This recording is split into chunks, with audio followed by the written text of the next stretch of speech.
अच्छा, ऐसा धोखा हमारे साथ किया, भोगोगे तुम। ये जो निकलता है ना भोगोगे, ये अकाट्य होता है। क्योंकि किसी का भी हृदय, मान लो किसी भी जीव जंतु को आप कष्ट दें और उसका हृदय आह भर जाए, तो वो आह वज्र की लेखे तुम्हें भोगना पड़ेगा। वो आह किसी की ना लेना जिंदगी। कोई ऐसा कोई आह भर करके कह दिया तुम समर्थ हो, हम तो कुछ कर नहीं सकते, और अंदर से दुखी, फिर तुम्हारी सामर्थ्य काम नहीं करेगी, मिट्टी में मिला देगी। ऐसा नहीं कि आप जो कर रहे हैं कोई देख नहीं रहा, कोई हिसाब किताब नहीं, जो कर रहे हैं अवश्य में भोक्तव्यम, बहुत सावधान।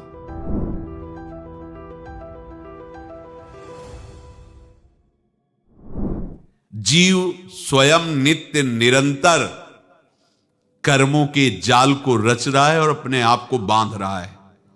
आपको मुक्त होना है, बंधना नहीं है।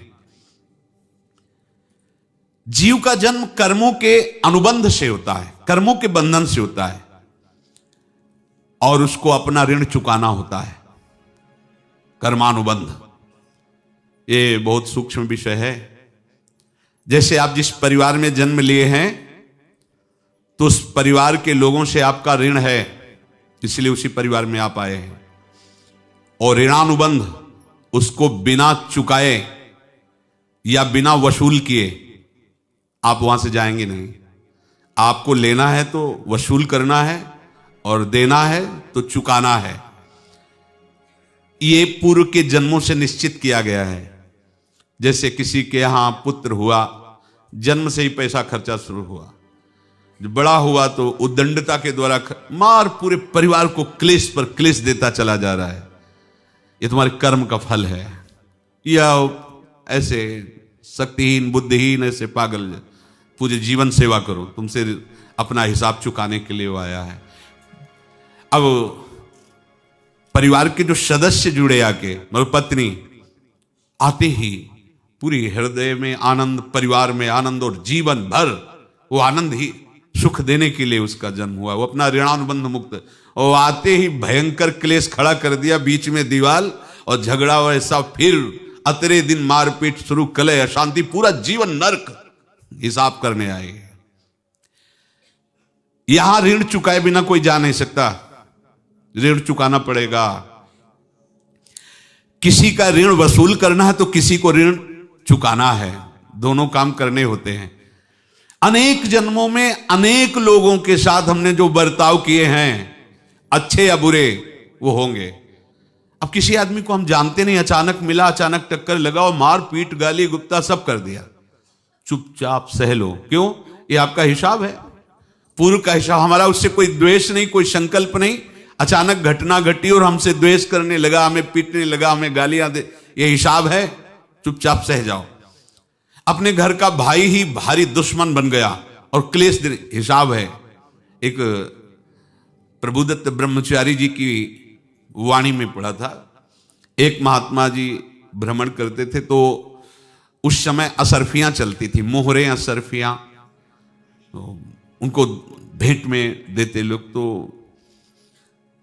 या तो ठाकुर सेवा में लगे तत्काल, या संत सेवा में तत्काल लगे, उसका संग्रह करके डोलना ये ठीक नहीं है। बैरागी के लिए सिद्धांत में ये ठीक नहीं है। तो जब 2, 4, 6, 8 ऐसे मोहरे हुई, तो उन्होंने विचार किया कि और भ्रमण करके जब काफी मोहरे हो जाएंगी, तो प्रयागराज में जब कुंभ पड़ता है, एक बार पूरे सब अखाड़े के संतों को, अलग अलग संप्रदाय सब संतों को बुलाएंगे और सबको पवाएंगे। अब साधु है तो यही विचार करेगा, और क्या विचार करेगा। तो उन्होंने ऐसे डंडा बनवाया, बेंत, जो ऊपर से चूड़ीदार और भीतर पोला, और मोहरे उसमें डालते गए। और भ्रमण, जहां जहां श्रद्धालु भगत थे सबके यहां जाना और इच्छा रखना कि एक मोहर तो दे ही दे दक्षिणा में। कामना कोई भी हो वो बांधती ही है, ध्यान रखना। इसीलिए प्रभु जो चाहे वो करे, अपनी चाह नहीं रखनी चाहिए, अपनी चाह प्रभु की चाह में मिला देनी चाहिए। धीरे धीरे वो छड़ी भर गई, भ्रमण करने वाले महात्मा चूड़ी लगाई, इंतजार करते रहे, जब प्रयाग का कुंभ पड़ा तो चले। तो रास्ते में एक गांव में पूछा जाता है, जैसे कहीं रुको कि कोई श्रद्धालु ऐसा है जो संत सेवी है। तो कुछ लोगों ने बताया, हाँ एक परिवार है बहुत संत सेवी है और आपको मिलाते हैं उनसे। आइए महाराज, घर में रुका, खूब अच्छा हलवा पूड़ी पवाया और जो घर के मालिक थे चरण दबाए। चरण दबाते दबाते उनकी दृष्टि पड़ी उस डंडे पे, इतना मोटा और ऊपर से कुछ चूड़ी सी भी नजर आ रही, इस डंडे में तो कोई रहस्य है ही है। अब महात्मा जी को खवा पिला के सुला दिया। महात्मा जी जब सो गए तो पत्नी से धीरे से कहा, वो डंडा लाओ बाबा जी का डंडा। वो चूड़ीदार जो ही खोला पलटाया तो सैकड़ों मोहरे। ऐसे संत रोज पधारे भगवान, तुम आनंद हो जाए फिर क्या। पत्नी से कहा, नाप के कंकड़ लाओ। वो तो महात्मा जी तो खाए खीर पूड़ी, आराम से सो रहे। रात में पूरी प्लानिंग करके उसमें कंकड़ भर के चूड़ी लगाकर सिराने रख दिया, सारी मोहरें हटा ली। महात्मा जी आराम से छड़ी उठाए तो वजन पक्का। वैसे बड़े लोग चतुर होते हैं, पर ये नहीं जानते कि कर्म कितना भयानक होता है। और उनकी कोई संतान नहीं थी, पर धन में इतना प्रेम उनको था। बहुत सावधान साधु महात्माओं के पास जो अर्थ है, गृहस्थी अगर आता वहीं से है, पर अगर उसको जोर जबरदस्ती या किसी छल कपट से, तो वो उसका विनाश ही करता है। आज तक का प्रमाण है। अब उनको ये भाव पता नहीं होगा, या पता होगा तो लोभ के कारण वो उसको मान नहीं पाए होंगे। महात्मा जी गए प्रयाग में, किसी अखाड़े पर रुके और वहां प्रार्थना की कि कल जो है संपूर्ण अखाड़ों का निमंत्रण किया जाए और सब संतों को भोग पवाया जाए और उनको दक्षिणा भी दी जाए। महंत ने सोचा कि बहुत बड़ा है तो उत्सव है, क्योंकि प्रयाग में कितने हजारों संत महात्मा सब। तो उनका महाराज बोरों इसमें चीनी और टीनों घी लगेगा, सब व्यवस्था। बोले आप मंगाइए, एक एक हिसाब हम करेंगे, हमारे पास सब व्यवस्था है। बोले कुछ तो पहले दे दो, इकट्ठे देंगे हम। उनको था कि अगर हम छड़ी खोला और दो चार मोहरे दी, किसी को पता लग गया तो गड़बड़ हो सकती। बोले हम भंडारे के समय आखिरी में सब कुछ आपको दे देंगे। ठीक है। वो अपने पास से पैसे लगाकर खूब जितना सामग्री सब लाए लाखों की, और सब संतों को निमंत्रण कर दिया। संत जन निमंत्रित हो गए, भंडारा बन रहा है। तब वहां के महंत है, उनका देखो भंडारा भी बन रहा है, संतों को निमंत्रण। अब आप अर्थ की व्यवस्था कीजिए, क्योंकि इतनी बड़ी हमारी सामर्थ्य नहीं थी जितना किसी तरह हमने व्यवस्था की। अब मुझे अर्थ चाहिए, तभी आगे की व्यवस्था बढ़ेगी। संतों को दक्षिणा देंगे और जिनसे अर्थ लिया उनको दे। देखो रसोई बन गई है सब। उनका छत में विश्वास नहीं तो ये अभी चूड़ी खोली। उनको तो था ना कि मोहरे हैं कंकड़। तो जैसे कितना उनको सदमा लगा होगा, हजारों संतों का निमंत्रण, रसोई बन, मतलब संत हो के छल कपट। तो उनका महाराज आपने तो हमारा नाश कर दिया, जो महंत थे। अब बताओ रसोई बन गई, संत निमंत्रित हो गए और आप ये कंकड़ दिखा रहे हैं हमको। आपने तो हमें बर्बाद कर दिया, हमारी इतनी सामर्थ्य नहीं थी, आप पहले बता देते। संत होकर ऐसा छल कपट। अब वो बोले तो क्या बोले, क्योंकि उनको पता था कि मोहरे हैं इसमें। अंदर से उनका चिंतन गया उसी सेठ के पास, अच्छा ऐसा धोखा हमारे साथ किया, भोगोगे तुम। ये जो निकलता है ना भोगोगे, ये अकाट्य होता है। क्योंकि किसी का भी हृदय, मान लो किसी भी जीव जंतु को आप कष्ट दें और उसका हृदय आह भर जाए, तो वो आह वज्र की लेख है, तुम्हें भोगना पड़ेगा। वो देखो भीष्म जी को भोगना पड़ रहा है ना। सांप को ऐसे धनुष की नोक से उठाया और बंबूल के कांटों के ऊपर फेंक दिया, कई दिन तक शेदा हुआ, वो आह भर करके मरा। तो आपको 6 महीने बाणों की सैया पर आह किसी की ना लेना जिंदगी में। कोई ऐसा कोई आह भर करके कह दिया तुम समर्थ हो, हम तो कुछ कर नहीं सकते, और अंदर से दुखी, फिर तुम्हारी सामर्थ्य काम नहीं करेगी, मिट्टी में मिला देगी। फिर ये तो संत थे और भगवत आराधना के लिए, संत आराधना के लिए ही ऐसा किए हुए थे। अब इनका कैसे मुंह दिखाएं, अब क्या करें। सुबह संत जन आएंगे, सबके बीच में हमारी कि देखो इन्होंने अब क्या करें। गए और संगम में जाके छलांग लगाई, अपने प्राण त्याग दिए। अब उनके तो पास मोहरे थी और व्यापार बढ़ा, और 9-10 महीने बाद ही लड़का हुआ। अब तो उनको कि संत फलीभूत हो गया। देखो व्यापार चल रहा, लड़का नहीं होता था, लड़का भी हो गया। बड़ा आनंद छा रहा है। जब से वो प्रकट हुए और धन की वृद्धि शुरू हो गई। पढ़ाई लिखाई में उनके खर्चा हुआ सब, बस बीमारी शुरू हो गई उनके शरीर में। अब उसमें पैसा जाना शुरू हुआ। इतने आसक्त वो दोनों हो गए कि कुछ भी हो, व्यापार ठप, संपत्ति बेचना शुरू। तो उन्होंने कहा कि बेटा मैं क्या कर सकता हूं तुम्हारे लिए। बोले हमारी अंतिम इच्छा है प्रयाग चलो, और जितने प्रयाग में संत महात्मा सबको एक बार भंडारा करवाओ। हमारी इच्छा अंतिम है, क्योंकि अंतिम यही इच्छा थी। बोले अब ज्यादा संपत्ति तो नहीं रह गई। तो बोले घर बेच दो, मेरे लिए ही तो है, बेच दो। मुझे लगता मैं बचूंगा नहीं, पर मेरी अंतिम इच्छा पूर्ण कर दो। घर बेच दिया, जेवर बेच दी। वहां गए, जब संत सेवा की तो बोले मुझे संगम तक ले चलो। संगम तक ले गए और बोले समझे तुम चुराए थे और हमने उसको छीना है, कुछ नहीं रह गया तेरे पास कुछ। अब केवल ममता और आसक्ति में जलकर मर और नरक प्राप्त कर। मैं वही महात्मा हूं जिसकी तूने मोहरे ली थी, शरीर छोड़ दिया। महात्मा को जन्म लेना पड़ा और इनको दुर्गति भोगनी पड़ी। ऋणानुबंध होश में। ऐसा नहीं कि आप जो कर रहे हैं कोई देख नहीं रहा, कोई हिसाब किताब नहीं। जो कर रहे हैं अवश्य में भोक्तव्यम। बहुत सावधान। अनेक जन्मों में अनेक लोगों से जो कुछ लिया दिया है, इस लेने देने को मिटा देने के बाद ही तुम मुक्त हो गए। इसीलिए एक उपाय है, लेना न देना, मगन रहना। क्या? मालिक को समर्पित हो जाओ, मालिक को अपना माना हुआ समर्पित कर दो, खत्म।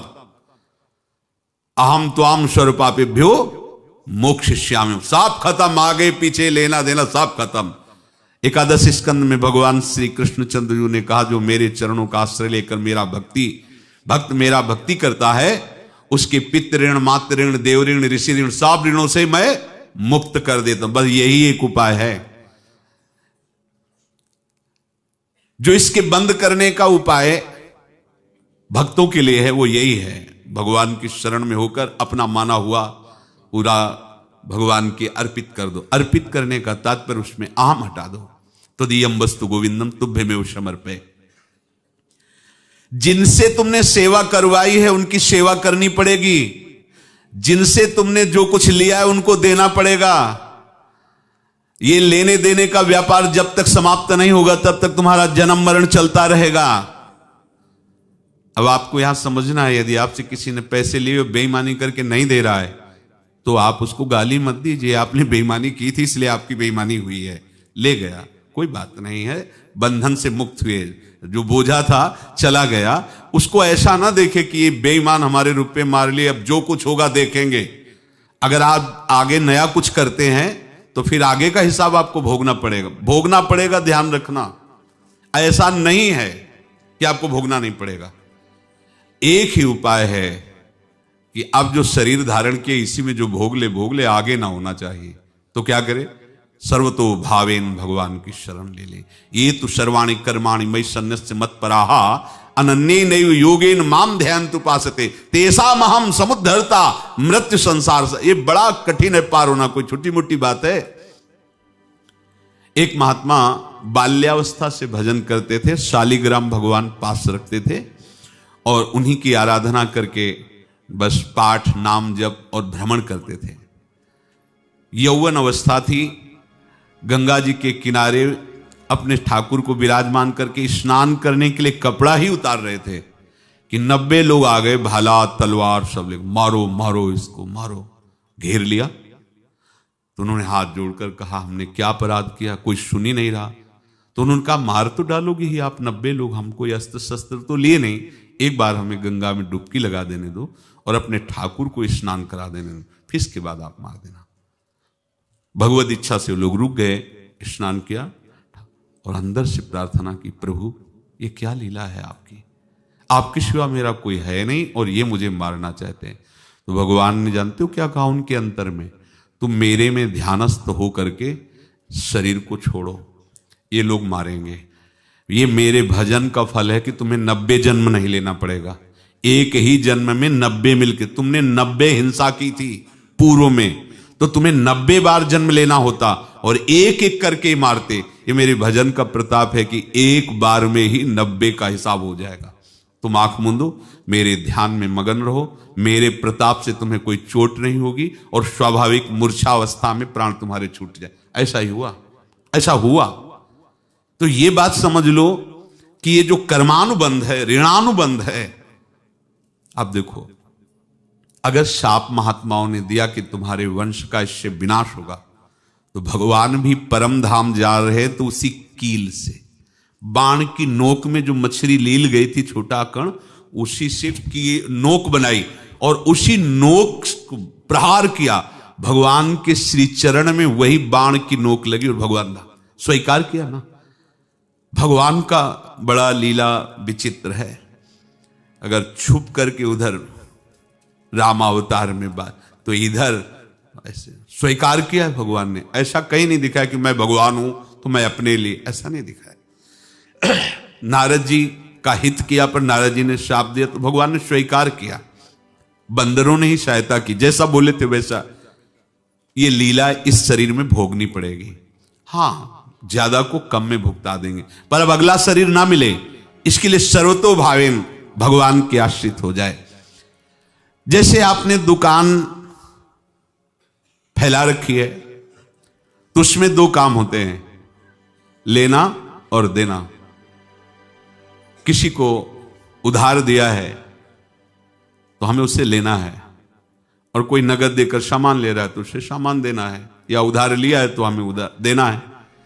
अब अगर दुकान बंद करनी है तो तुम्हें देने वालों पर जोर देना है, लेने वालों पर जोर नहीं। लेने वाला तो जाओ हम क्षमा किया, समर्पित किया, हमारा कोई संबंध नहीं, खत्म हो जाए, वो खुशी हो जाएगा। लेकिन देने वाला तुम अगर दुकान भी उठा दोगे तो जहां भी रहोगे तुम्हारे पास वो आएगा, लाइए हमारा। तो देने पर नजर रखिए, जिसका जिसका हिसाब है वो आपके सामने आता जाए, हटाते जाओ। लेने पर नजर मत रखिए और दुकान फौरन उठा दीजिए, नहीं अगर लेते देते रहे तो चलता रहेगा। आगे चलकर कुछ लेना ना देना, मगन रहना बस अपने प्रभु के चिंतन में। अब हम कैसे जाने कि किसको क्या देना है, हमें क्या पता? तो हम पूरा हिसाब जिनको पता है उनको दे देते हैं, समझ रहे हो? उनको पता है क्या लेना है क्या देना है, तो इनके पास पहुंच गए, सरकारी हिसाब से सब बराबर कर देंगे। हमको अपनी जिम्मेवारी इनकी चरणों में समर्पित कर देना है, तभी हम जीवन मुक्त होंगे। ये रहस्य की बात है। प्रभु कह रहे हैं, यस्य सर्वे समारंभाः काम संकल्प वर्जिताः ज्ञानाग्नि दग्ध कर्माणं तमाहु पंडितम बुधाः। जिसके संपूर्ण कर्मों के आरंभ संकल्प और कामना से रहित हैं, तथा जिसके संपूर्ण कर्म ज्ञान रूपी अग्नि से जल गए हैं, उसको ज्ञानी जन भी पंडित कहते हैं, बुद्धिमान कहते हैं। पूज्य श्री भाई जी महाराज कह रहे हैं, जैसे वहां ज्ञानाग्नि से दग्ध कह रहे हैं, तो अपने वृंदावन वासियों का प्रेमाग्नि से सब कर्म संस्कार दग्न होते हैं। जिस समय आपके हृदय में भगवत प्रेम का प्रादुर्भाव होगा तो लेश मात्र कभी तुम्हें दुख नहीं भोगना पड़ेगा। प्रेम का प्रादुर्भाव होते ही दुख का नाश हो जाता है, महासुख। जब प्रेम का प्रादुर्भाव होगा तो समस्त पाप भस्म हो जाते हैं, अशांति नष्ट हो जाती है, संसार ज्वाला स्पर्श भी नहीं कर सकती है। जब भगवत प्रेम का प्रादुर्भाव होता है तो हो सकता है उस उपासक के जीवन में दुखों का पहाड़ टूट पड़े, परिवार खिलाफ, शरीर रोगी, अव्यवस्था, बहुत बहुत कुछ, सब कुछ। कह रहे हैं इतना सब होने पर भी उसके हृदय में कोई भी दुख नहीं होता। ऐसा सामर्थ्यशाली भगवत प्रेम है। भगवान के चरणारविंद का जिसके हृदय में प्रेम है, भारी से भारी दुख भी उनको विचलित नहीं कर सकता। उदास चित्त होके रहो, उदासीन तिरहि गुसाई, खिन्न चित्त। जब तक श्यामा श्याम के चरणों का स्पर्श नहीं हो जाता, तब तक किस बात में खुशी हो, हम किस बात में राजी हो। ये नश्वर सुत धन जायादिषु हरिमाया मयेषु न प्रयासम कुरु पुरुषार्थ शिरोमणि माचिनु वृंदावने स्वयं पतितम। हे भाई, ये स्त्री, पुत्र, धन, यश ये स्वयं हो जाएगा, इसके लिए प्रयास करने की जरूरत नहीं। जो तुम्हारे प्रारब्ध में ये सुकृत और दुष्कृत के परिणाम हैं, ये स्वतः आएंगे। श्री स्वामी हरिदास जी महाराज, अन मांगे आगे आवेगो ज्यों पल लागे पल को, मांगने की भी जरूरत नहीं। जैसे पलकें स्वयं अपना कार्य कर रही, ऐसे शुभ अशुभ कर्म का परिणाम स्वयं आ जाएगा। जैसे तुम्हारे भाग्य में पत्नी लिखी है, पुत्र लिखा है, धन लिखा है, वो आ जाएगा। तुम्हें पुरुषार्थ करना है जो भाग्य में नहीं है। क्या भाग्य में नहीं है? कह रहे कुरु पुरुषार्थ श्रोमणि माचिनु वृंदावने स्वयं पतितम। हे वृंदावन धाम, आपके लाडले श्यामा श्याम के चरणों में प्रेम हो जाए और मैं उनके चरणों को पकड़ के लौट जाऊं, अश्रु प्रवाह से उनके चरण प्रक्षालन करूं, ये तुम्हारे भाग्य में नहीं लिखा। काल ही कर्म ईश्वर ही मिथ्या दोष लगाए, ये पुरुषार्थ करो, नाम जप करो, गुण लीला गायन श्रवण चिंतन, श्री अंग सेवा अर्थात ठाकुर सेवा, श्री जी की सेवा, सावधानी पूर्वक इंद्रियों को, एक एक वृत्तियों को आराध्य देव में लगाओ। कुरु पुरुषार्थ शिरोमणि, ये पुरुषार्थ का शिरोभाग है। चतुर्थ पुरुषार्थ शास्त्रों में कहे गए धर्म अर्थ काम मोक्ष, पर इनसे ऊपर है।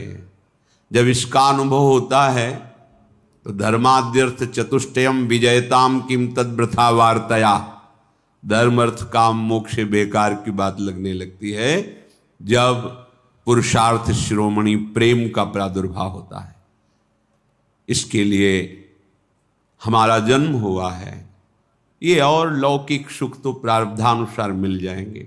जैसे आपके पास सब सुविधाएं, पत्नी है, धन है, घर है, अब पुत्र भाग्य में नहीं है तो आप प्रयास कर लो, खूब प्रयास कर लो। धन का सुख भाग्य में नहीं आएगा। खूब प्रयास कर लो, पढ़ लिख के बहुत, जो भी तुम्हारे भाग्य में यश वर्धन नहीं तो नहीं होगा यश, लेकिन हमारे भाग्य में भजन भगवत प्राप्ति नहीं। आप पुरुषार्थ करो, अभी नाम जपना शुरू कर दो, भगवद आश्रय, अब तुम्हारा प्रारब्ध बदल जाएगा।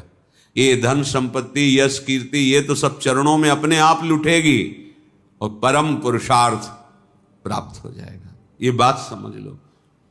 जो तुम्हारे लेख को मिटा दे अर्थात शुभ अशुभ कर्मों को विध्वंस कर दे, वो महान महिमामयी भगवान की प्रेम लक्षणा भक्ति है। इसलिए तदभय चकिता सततम, सदैव भयभीत रहो इस बात से, कहीं हमारी दृष्टि किसी माता बहन पर काम भाव से न पड़ जाए। बहुत सावधान।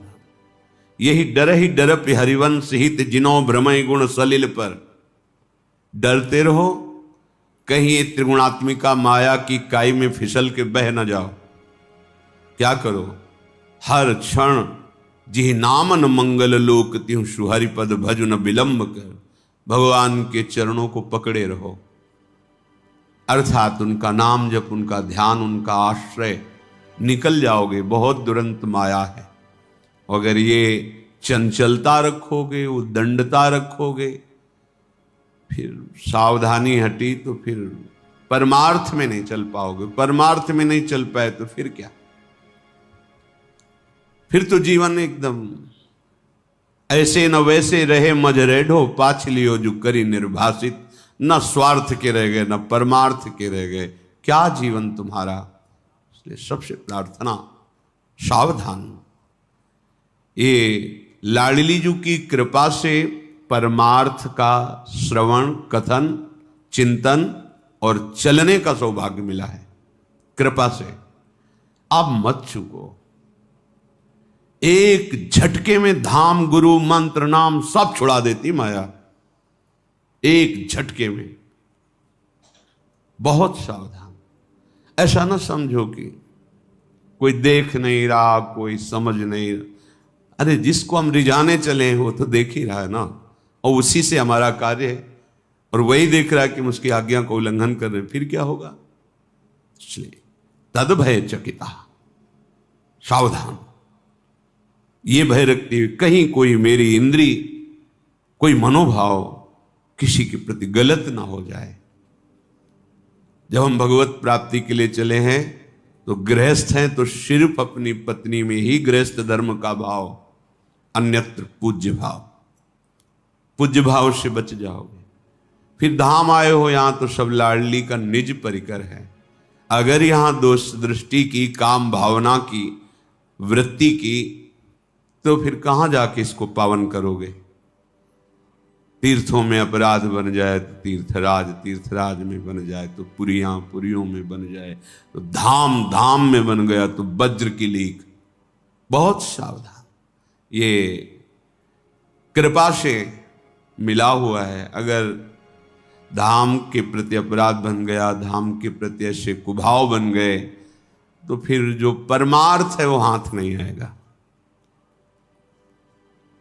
यहां तो आकांक्षा महापुरुष जन करते हैं, वरमि ही वृंदारण्य स्वराकी मदन मोहन द्वारी अपि शरमापि रमा प्रिय सख्यपि नान्यत्र नो रमापि श्याम। हे वृंदावन धाम, अपने यहां मुझे कुत्ता कुतिया बना के रख लो। देखो बड़े बड़े महापुरुष, हरिराम व्यास जी, हो मन वृंदावन को श्वान। वरमि वृंदारण्य सुवराकी मदन मोहन द्वारी। हमें अपने दरवाजे का कुत्ता बना लो या कुतिया बना लो। जब कभी कोई भगत निकलेगा थोड़ा प्रसाद का किनका डाल देगा, और हम इस रज में जो रज शिव सनकादि के आचत, उसमें निरंतर रहने को मिलेगा। और यहां प्राण छूटेंगे, प्रिया प्रीतम मिल जाएंगे। इसलिए कह रहे हैं बाहर मुझे अपार लक्ष्मी नहीं चाहिए, बाहर मुझे लक्ष्मी की प्रिय सखी नहीं चाहिए बनना, या नान्यत्र नो रमापि श्याम, स्वयं लक्ष्मी बनने की हमारी आकांक्षा नहीं।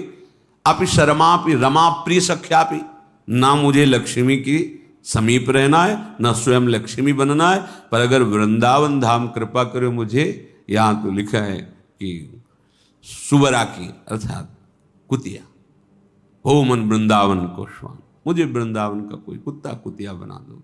बाहर का क्या खास बात है, खास बात यहाँ की है, चलत फिरत सुनियत है श्री राधा वल्लभ। यहाँ राधा राधा राधा वल्लभ, राधा वल्लभ, बांके बिहारी, राधा दामोदर, राधा रमण, राधा मदन मोहन, यहाँ गूंजते रहते। यहाँ की वायु इन सब महामहिम वृंदावन वासियों की शरीर को स्पर्श करके मेरे छूते ही पाप नष्ट हो रहे हैं। रज उड़ करके मस्तक पर लगती है, हमारे अभाग्य मिट जाते, नए भाग्य की रचना होती। ये बहुत बढ़िया अवसर मिल गया है। श्रीधाम वृंदावन में जब आप सावधानी पूर्वक रहेंगे तो श्रीपाद कह रहे यहाँ का प्रभाव क्या है। बोले क्रंदनार तो स्वरेण क्षितिषु परिलुठन सन्नमन प्राण बंधु कुर्वन्दन्ते तृणान्या दधदनु करुणा दृष्टये काकुकोटी तिष्ठन्नेकांत वृंदा विपिन तरुतले सव्यपाणौ कपोलम न्यास्याश्रुण्येव मुञ्चन्नयति दिन निशाम कोपि धन्योति धन्यः। यदि आप सावधान होकर वृंदावन वास करेंगे, वृंदावन का आश्रय लेंगे या वृंदावन का आश्रय लेकर रसमयी उपासना में चित्त जोड़ेंगे, तो क्रंदनार्त स्वरेण क्षितिषु परिलुठन सन्नमन प्राण बंधुम। आहा, हृदय में ऐसा प्रेम उदय होगा कि क्रंदन माने रोना, रो रहा है आर्त भाव से, उच्च स्वर से पुकार पुकार, हा स्वामिनी तुम कहाँ हो, हे करुणामयी तुम कहाँ हो, हे प्राणधन, हे लालजू महाराज आप कहाँ हो। बस क्रंदन आर्त स्वरेण, इतनी प्रेम विकलता, क्षितिषु परिलुठन, भूमि पर लौट रहा है, रज में लौट रहा है, आंसुओं से कपोल भींगे हुए हैं, हृदय आर्त होकर पुकार रहा है, हा श्यामा श्याम। सन्नमन प्राण बंधुम, अपने प्रभु की भावना में कोई भी सामने आता है प्रणाम कर रहा है, नमन। ये हमारे श्रीधाम के सब लाडिले प्रिया लाल के कृपा पात्र जन है। इन पर साधारण सांसारिक दृष्टि का आरोप ना करे। हमारी मलिन दृष्टि है इसलिए हमें मलिनता दिखाई दे रही। ये बहुत कृपा समुद्र धाम है, यहाँ बिना किशोरी जी की कृपा के कोई आ नहीं सकता, बैठ नहीं सकता, रह नहीं सकता, सोच नहीं सकता। तो जब किशोरी की कृपा है तो हम आरोप करने के कैसे अधिकारी बनते हैं। यदि हम किसी का दोषारोपण करते हैं किसी पर, तो हमारे दोषों का रजिस्टर खुल जाएगा। अगर हम ये नहीं देखते हैं तो वो भी नहीं देखेंगे, हमारे रजिस्टर को नष्ट कर देंगे। जो हमारे शुभ अशुभ कर्मों का रजिस्टर है वो नष्ट कर देंगे, लेखा जोखा नहीं। अब नहीं, अब तो श्री जी का जन्म हो गया है। अनुल्लिख्यानंतान तदप राधान मधुपतिर, ये गूढ़ वचन है वृंदावन रस के रसिकों के, सबकी समझ में नहीं आने वाले। जब आप ठीक रहने से वृंदावन का आश्रय लेंगे, रहेंगे, उपासना करेंगे, तो क्रंदन नार्त स्वरेण क्षितिषु परिलुठन सन्नमन प्राण बंधुम, मेरे प्राण बंधु प्रभु ही सब बार बार सबको नमन, भूमि पर लुंठन अश्रु प्रवाह करते राधा राधा। और इतनी दैन्यता, कुर्वन दंते तृणान्या दधदनु करुणा दृष्टे काकुकोटि, एक कृपा कटाक्ष के लिए दैन्य होकर के मानो मुख में तृण दबाकर, मैं बहुत नीच हूं, मैं बहुत अधम हूं, क्या हम पर लाडली की कृपा होगी, क्या हे स्वामिनी कभी करुणा करके नूपुरों की धुनी झनकार करते हुए आप पधारेंगी। ओ हृदय में ये कितना उच्च कोटि का चिंतन पहुंच गया। तिष्ठन एकांत वृंदा विपिन तरुतले सभ्य पाणौ कपोलम, किसी वृंदावन की लता के नीचे हथेली पर कपोल रखते हैं, रो रहा है बेटे। न्यस्याश्रुण्येव मुंचन यति दिन निशाम, रात दिन प्रिया प्रीतम के चिंतन में, रात दिन श्यामा श्याम के मिलन की आकांक्षा में हथेली पर कपोल रखे हुए अश्रु प्रवाह करते हुए, कोपि कोई ऐसा धन्योत्यन्यनन्यः, श्यामा श्याम का अनन्य होकर धन्याति धन्य हो गया। इसलिए कह रहे हैं कि वृंदावन में मुझे श्वान बना दो, ऐसे जीव बना दो, क्रमी बना दो। पीछे आया था कि बाहर का मैं ब्रह्मा जैसा वैभव नहीं चाहता, पर वृंदावन की नाली का मुझे कीड़ा बना दो। कभी गलबैया दिए सरकार निकलेंगे, हमारी दशा को देखेंगे तो हमें निहाल कर देंगे, क्योंकि अति उदार विव सुंदर सुरत सूर सुकुमार, अति उदार हैं हमारे प्रिया प्रीतम, बहुत कृपाल। इसलिए कह रहे तुम चिंता मत करो, ये श्रुत बनिता आदि जान स्वार्थ रत ना करु नेह सभीते, अंत ही तो ही तजेंगे पामर तू न तजय बहीते, मन पछतई है अवसर। ये अवसर केवल केवल प्रेम प्राप्ति के लिए, भगवत प्राप्ति के लिए है, भगवत चिंतन के लिए है। इसलिए हमें जो थाती मिली है, वैभव मिला है, कृपा मिली है, इसको समझो। विश्व में सबसे बड़े आप धनी हो, बड़ा आपका आदेश पालन होता है, बड़ा सम्मान होता है। मरने के बाद क्या होगा? क्या होगा? शरीर, वैभव, सम्मान सब यही रह जाएगा ना। तो एक वर्तमान के लिए इतना अमूल्य जीवन नष्ट कर दिया, भविष्य के लिए क्या है तुम्हारे पास? जो तुमने समेटा वो सब पार्थिव, यही नाशवान, जादू का तमाशा। लेकिन आए तुम किस लिए थे? सच्चिदानंद के लिए। ये मानो दे साधन धाम मोक्ष कर द्वारा, पाए न जे परलोक सम्हारा। ये परम पद प्राप्ति के लिए मनुष्य जीवन है। चाहे जितना बैंक बैलेंस कर लो, चाहे जितने भोग एकत्रित कर लो, जब शरीर ही छूट जाएगा फिर क्या साथ जाएगा? हम ये नहीं कहते कि तुम सन्यास ले लो, नहीं। सब कर्म करते हुए जो धर्म युक्त हैं, भगवत चरणारविंद का आश्रय लेकर उनको अर्पित करते हुए, नाम जप करते हुए जीवन को भगवन्मय बना लो। अगर जीवन में प्रभु का अस्तित्व तुम्हारे प्रकट नहीं हुआ तो साहब, बड़े बड़े चक्रवर्ती सम्राट कहाँ है उनके महल, कहाँ है उनका आदेश, कहाँ है उनका वैभव? ये धरती सबको निगल गई। सावधान। हमारा एक एक क्षण श्यामा श्याम के चिंतन में बीती। हमें बहुत सावधानी से इस कृपा का रसास्वादन करना है। ये जो हमें अवसर मिला है, इसे बहुत सावधानी से। श्रीपाद प्रबोधानंद जी महाराज कह रहे हैं, उत्तीर्य विष्णु मायापी वनिताया मविश्वसन प्राज्ञः तदभय चकितः सततम निवसति वृंदावनेति निर्विण्णा।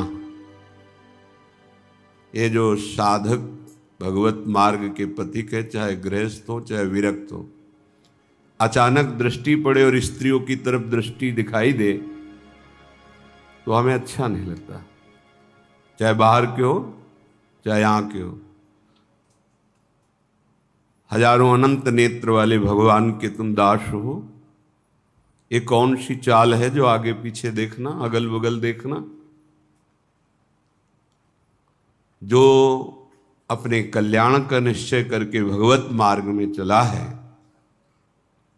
ये असावधानी हटा दीजिए। नहीं, इतने बड़े दिग्गज काम क्रोधों को परास्त कर पाना तुम्हारे बस की बात नहीं, भगवत कृपा से होती है। ये जो ताक झांक वाली वृत्ति है, इसको शासन में रखो अपने नेत्र इंद्रियों को। सिद्धांत के विपरीत चलोगे तो ऐसे फिसलोगे कि कोई पकड़ने वाला नहीं मिलेगा। सिद्धांत से चलोगे तो जो फिसलने वाला मार्ग है वही तुम्हें आगे बढ़ा देगा। ये भागवतिक अध्यात्म मार्ग है। बहुत चुभता है जब अचानक दृष्टि पड़ती है और कोई भी साधक आगे पीछे माता बहनों की तरफ देखते नजर आता है, तो लगता है ये अपना सर्वनाश करने का उपाय कर रहा है। जो चाहे आपन कल्याणा, सुजस सुमति शुभगति शुभनाना, सो पर नार लीलार गोसाई, तजो चौथ के चंद किनाई। जैसे चौथ का चंद्रमा देखा तो कलंक लगी जाएगा। यदि सुजस चाहते हो, सुगति चाहते हो, सुंदर मति चाहते हो, भगवत आराधन करना चाहते हो, तो ये चंचल नेत्रों को शासन में रखने का स्वभाव बनाओ। मार्ग में चलते हुए या समाज में बैठे हुए जिस लक्ष्य में हो उसी का चिंतन, झुके हुए नेत्र होने चाहिए।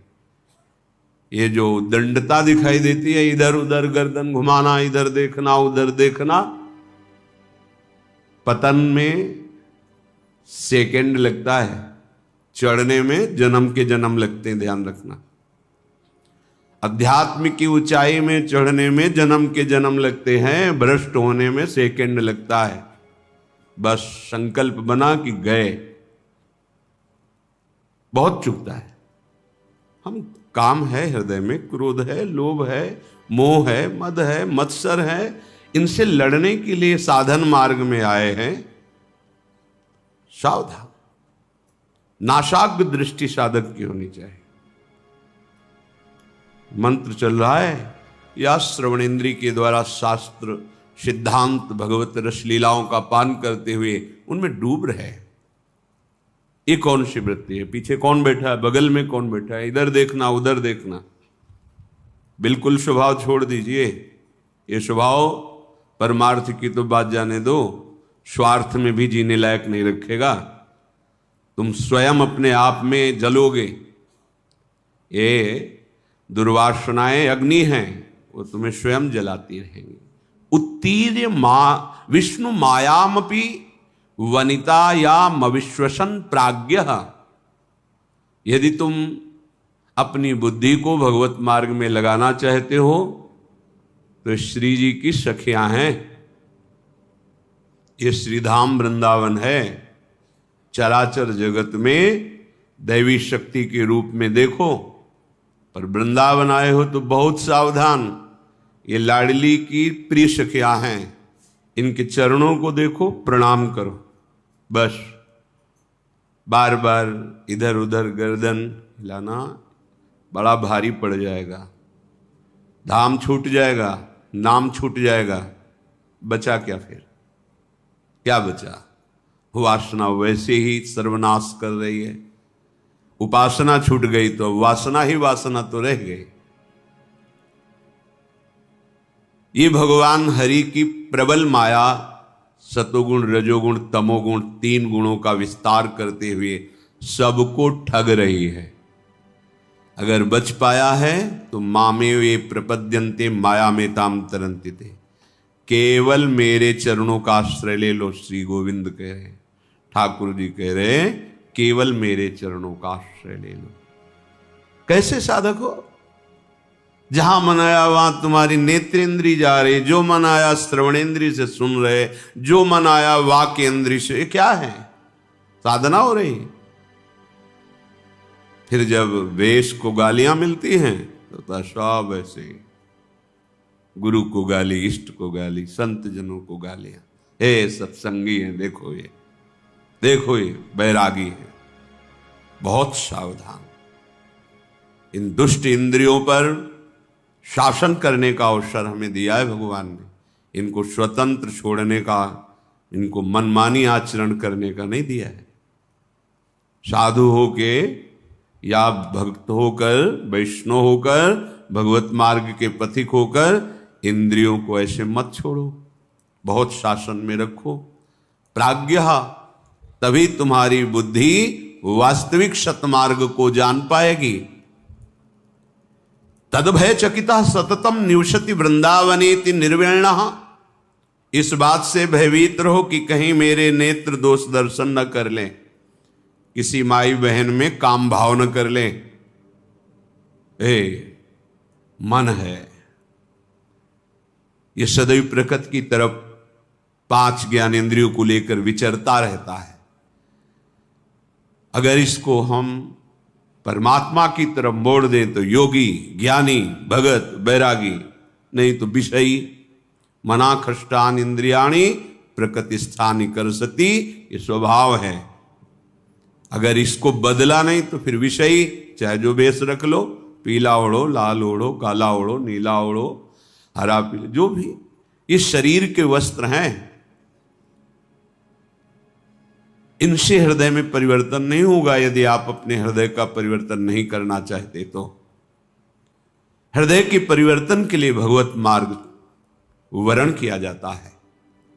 इसलिए कह रहे तद भय चकिता सततम निवसति वृंदावनेति निर्विण्णा।